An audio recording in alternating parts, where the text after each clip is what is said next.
everyone, welcome back to my channel. My name is Sanjana and I talk all things money and life. So if you're new to my channel, please do subscribe to my channel down below and let's get started on today's video. So for today's video, I'm going to finally be answering why I don't live in my investment properties. I get asked this question so many times, so I'm going to explain that today. Okay, just to give you guys a little bit of context, if you're new to my channel, I have 3 investment properties that I have purchased. I'm 27 years old and I'm currently rentvesting. So I'm living in an area that is suited to my lifestyle. I've moved in with my partner Ravi and we are living in a penthouse style apartment. It's 3-bedroom. It's perfect for us because we both work from home. And yes, the rent is a little bit expensive. It's about $1,200 a week. Australian dollars, and it just works for us. So we have decided to rentvest, so that means to continue renting while we make investments on the side. So I'm going to answer the question why I don't live in my investment properties. So the first reason is that these investment properties are actually regional. They're not actually in Sydney. So I would never actually go and live in Tasmania or in South Australia. It's just too far away. It's a completely different state and it's just not where I plan to live. The only reason I was able to purchase regionally, we all know housing affordability in Sydney is just through the roof. It is absolutely crazy. And I don't know about you guys, but I definitely can't afford living in Sydney if I was to buy my own house. Also, I don't really want to buy an apartment because I just feel the growth rate isn't really there for me. We are seeing a lot of apartments being built in Sydney, so there's a bit of an oversupply at the moment.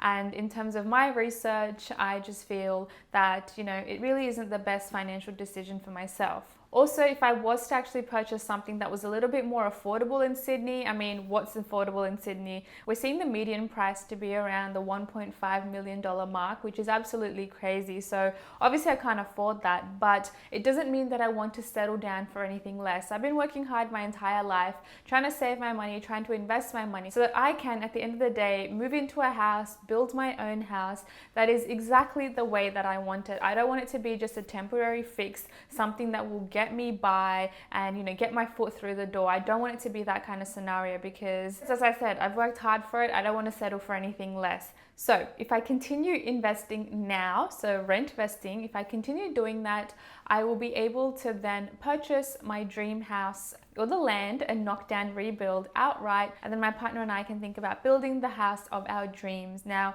we're estimating, given that we do move into this house in about 5 to 6 years time, I'm assuming that price will cost about $5 million, given that we would like it to be specific to our needs. Now, a lot of you may be asking, why don't I buy in Sydney and just knock down, rebuild? Again, the pricing in Sydney is ridiculous and I don't want to just buy a house just for the sake of buying a house. It has to be in the perfect location as well.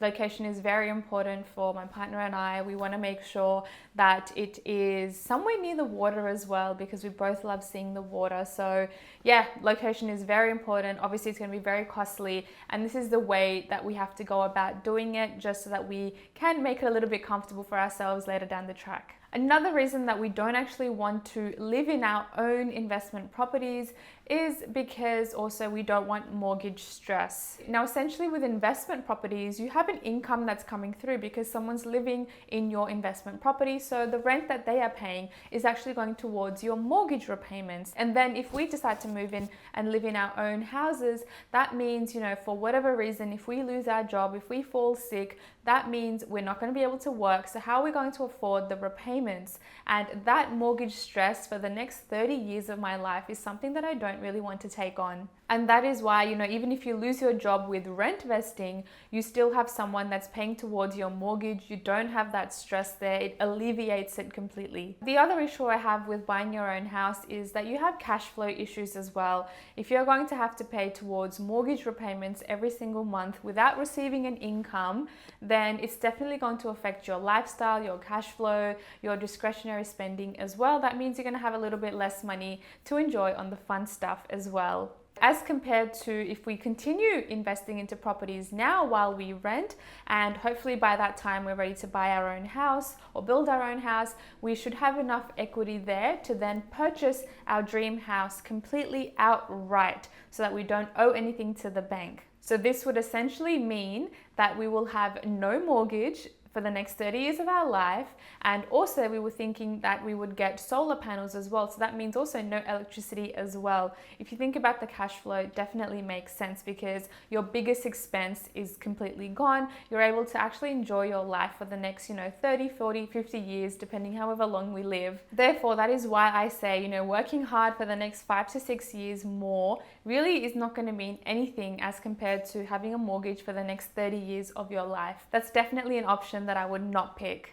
So just wanted to quickly give you guys an example and break it down for you. So I want to sort of relay a scenario that may be relevant to you and you may able to sort of picture yourself in this scenario. So let's say we have someone named Samantha. They own their principal place of residence. So that means they are an owner occupier. They're living in the house that they bought. And that house that they bought was for $600,000. I mean, where are you going to find something like that in Sydney? I don't know, but they took advantage of the grants as well. Personally, I would say that this is a bit of a liability given that you don't have any income coming through. You're having to pay your repayments every single month. The only benefit is that you can pull out the full equity when you decide to sell the house or refinance. So Samantha has mortgage stress because she's not doing well at work and she's worried she might get kicked out. So her anxiety is constantly peaking. Now she decides that she wants to actually purchase some investment properties because she's seen her friends Rentvest. She wants to now purchase investment properties. So she goes to the bank and she asks the bank for a loan so that she can actually purchase some investment properties. Now,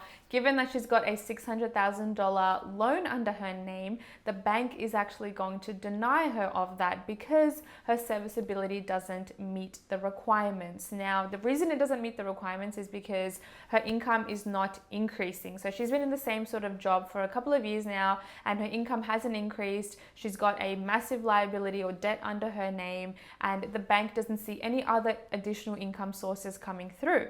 Now, let's change the scenario. So at the end of the day, Samantha is not able to purchase any more investment properties unless, of course, she waits a few more years in the hopes that her house does appreciate in value, or if she does decide to sell it at some point. Hopefully that has increased as well. So let's switch over the scenario to Mary, who has 2 investment properties for $600,000 as well. Now, she has a 9-to-5 income as well, but she also generates income from her investment properties because they're positive cash flow. Now, she doesn't actually take advantage of any of the government grants to purchase her principal place of residence because it's only available to first home buyers, not for investment owners. So she decides to go to the bank and the bank has actually granted her a loan because they can see that, yes, she's got a stable income, but she's also got income generating properties as well. So that is obviously going to increase her serviceability, her borrowing capacity, so she can actually purchase more investments. So that's a little bit of an example just to explain to you what the bank sort of perceives as, if you do want to increase your investment portfolio